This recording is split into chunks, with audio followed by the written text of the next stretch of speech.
Akhirnya chapter 209 rilis juga men.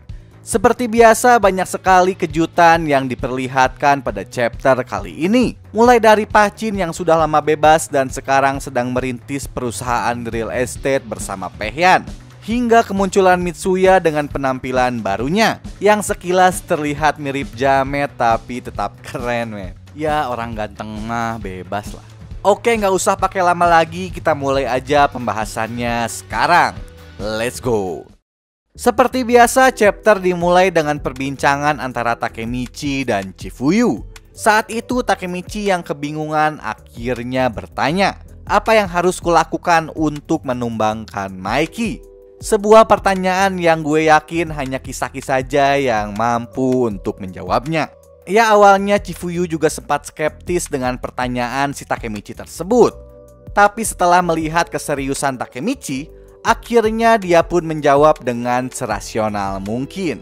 Ya kurang lebih ginilah kata si Chifuyu.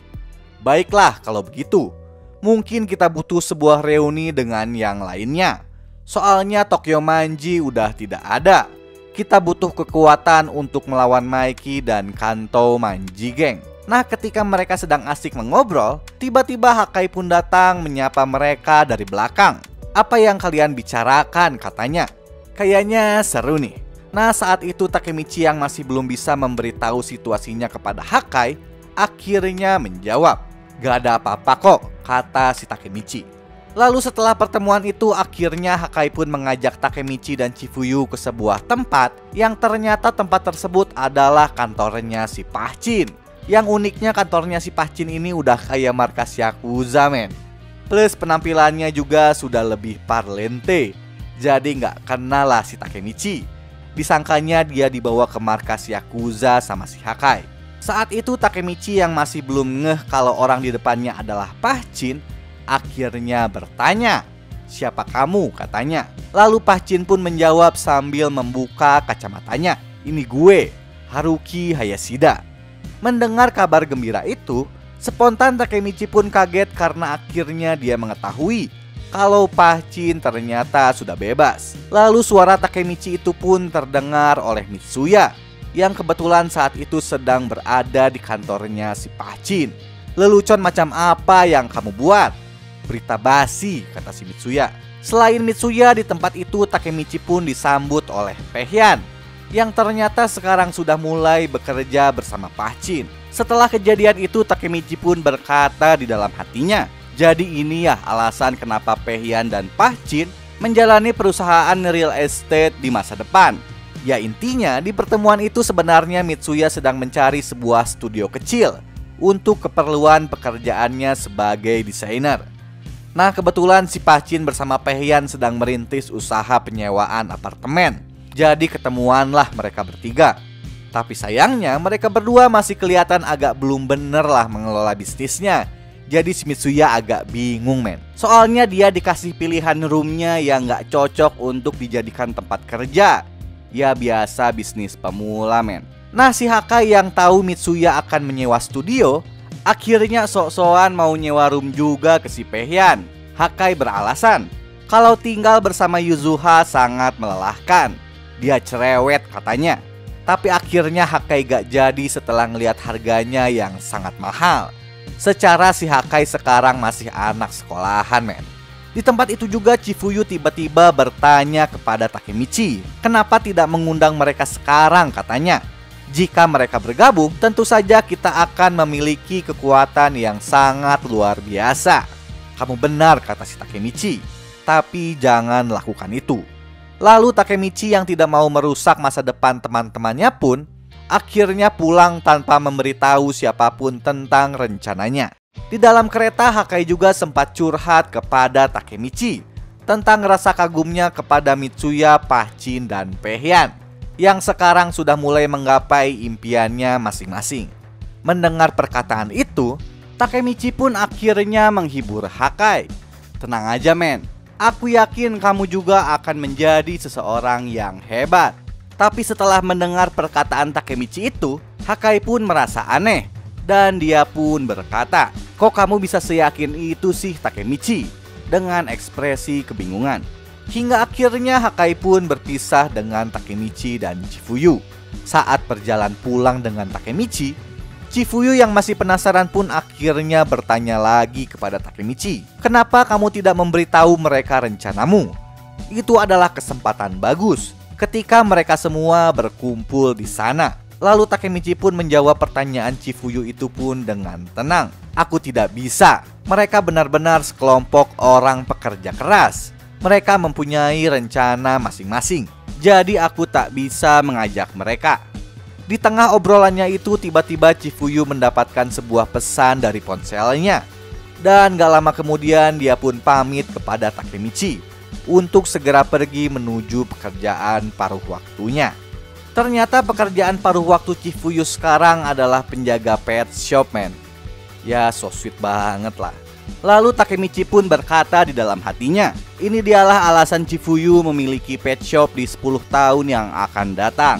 Melihat teman-temannya yang sudah memiliki kesibukan masing-masing, Takemichi pun akhirnya menyadari kalau keadaan saat ini tidaklah sama seperti ketika saat dia SMP dulu. Takemichi juga tiba-tiba teringat kembali dengan perkataan Maiki 2 tahun lalu tentang janjinya untuk melindungi semua orang. Lalu akhirnya Takemichi pun mengerti kalau saat ini Maiki sedang berusaha melindungi masa depan dari teman-temannya.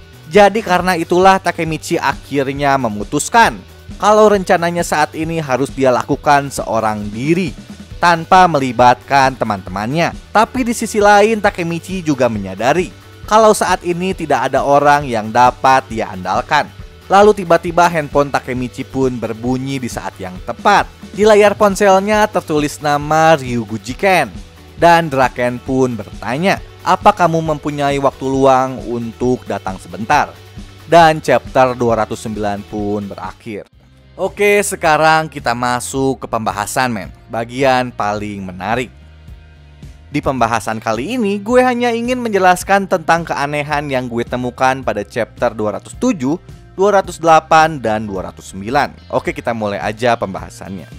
Saat pertama kali bertemu dengan Chifuyu di chapter 207, si Takemichi pernah berkata, ya kurang lebih ginilah katanya, "Aku berjabat tangan dengan Maiki di masa depan, lalu aku berada di sini."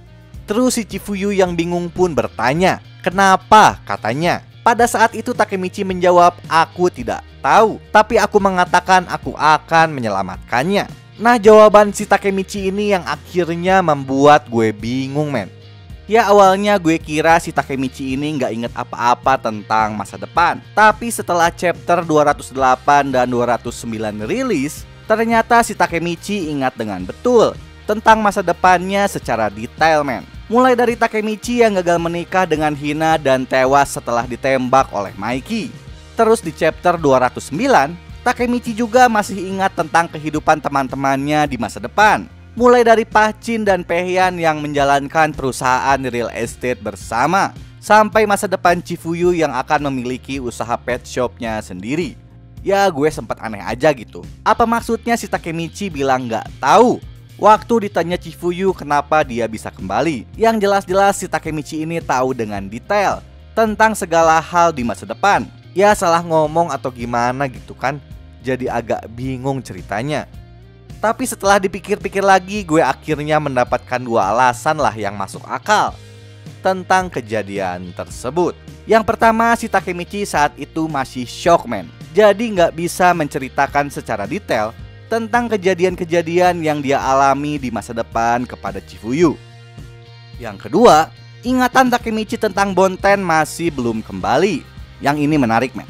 Karena saat berbincang dengan Chifuyu, Takemichi sama sekali tidak menyinggung soal Bonten sedikit pun.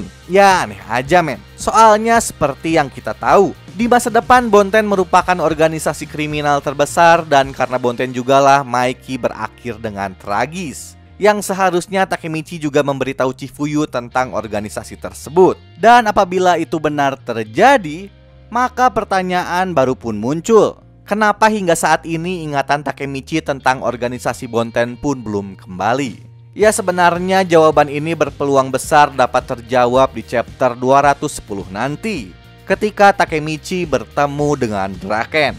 Jadi kita tunggu aja. Oke, segini dulu aja pembahasan tentang chapter 209. Sebenarnya masih banyak pembahasan-pembahasan menarik yang mau gue bahas, tapi biar gak terlalu panjang lah videonya. Jadi untuk pembahasan chapter 209 lainnya, gue pisahin videonya sendiri nanti men. Soalnya agak panjang. Gue juga ucapin terima kasih yang udah ngikutin video gue dari awal sampai akhir. Ketemu lagi di video gue selanjutnya. Ciao.